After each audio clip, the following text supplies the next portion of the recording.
All right, so welcome back. If you did not watch part three, you want to watch that because we just told the fantastic story of the overthrow of Cronus. After vomiting up his kids, Zeus asked him if they want to take on the Titans. They do that, and through a great battle, eventually, Zeus and his two brothers, I was going to say three, but two brothers, because three of them total. So Hades, Poseidon, Zeus.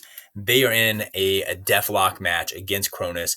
Zeus throws the lightning bolt, okay, which becomes one of his major symbols because he is the god of the sky, kills Cronus, imprisons him in Tartarus. Rather, I guess he doesn't really die.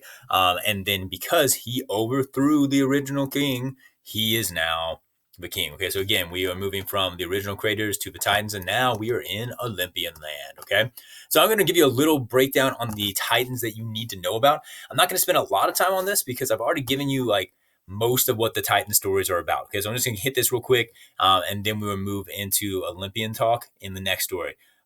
There's like one or two that I'll kind of stretch out a little bit, but you'll get the idea. So first, we already talked about Cronus. These are like alternative spellings, and then his Roman name is what you're going to see in parentheses up here. So Cronus, Saturn is his Roman name. He is the ruling Titan, Titan of time. He likes sickles because the whole like chopping up his dad thing, has one for every occasion.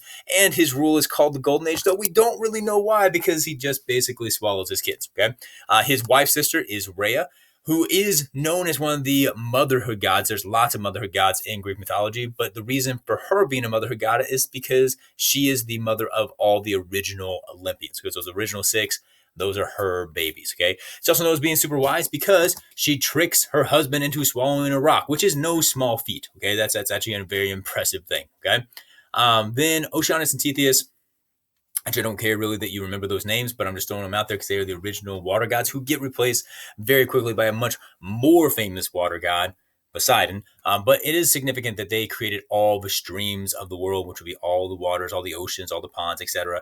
And they had 1,000 nymph children together, which is a ton of babies. Okay, nymphs are like your kind of like your Greek fairies, kind of thing like that, like nature goddesses, and they have 1,000 of them, which you can tell when you look at the picture of them that they have 1,000 kids because clearly they have not slept in forever. Okay, I mean he's got crabs growing out of his hair. There's a snake about to eat his face. He doesn't care, right? Because he's got so many children. Okay, Leto is another one that I want you to know one significant thing about. Yes, she is the daughter of Coeus and Phoebe.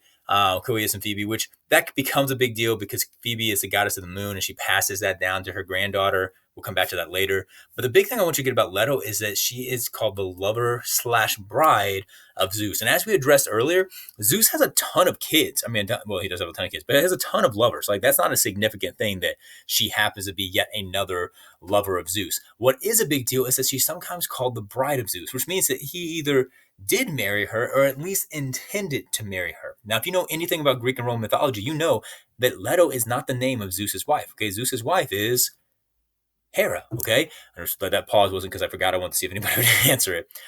So Hera. So there's going to be a big thing when we talk about Hera and why she is so upset all the time. And one of those things has a lot to do with this right here. That at the very least, maybe she wasn't first choice. Maybe Leto was. Okay, Leto is a Titan. She was around a little bit before Hera. So we don't know. We don't know. The stories are not clear, but it's something to know. Now, she becomes a motherhood goddess because she spends all of her time protecting her children, very famous children, Artemis and Apollo, from a giant snake. Okay, now it says that she like eternally protects them, but it also says that like when Apollo's 4 days old, he shoots the snake and kills it. Now the snake's name is Python, not because it's a cheesy snake name. The breed Python is named after this snake, who happens to, at least in this picture, have a pretty sweet neck beard. Okay, the other thing that we need to know is about a guy named Prometheus. Now, this one is a big deal. Okay, Prometheus, second to Cronus, is the most famous of all the Titans. Okay, he's a Titan of forethought, maybe because he sees the future, or he's just so smart he kind of knows what's coming. He is definitely known as the wisest of all the Titans, and because of that, he actually fights with Zeus against the other Titans in that Titan War. Okay. Now you would think that this would end up leading to him being recognized as like a great war hero and a great conqueror, but that's not what Prometheus is known for. Okay. And in the next video, we'll pick up with Prometheus' story. All right, guys. Merry Christmas.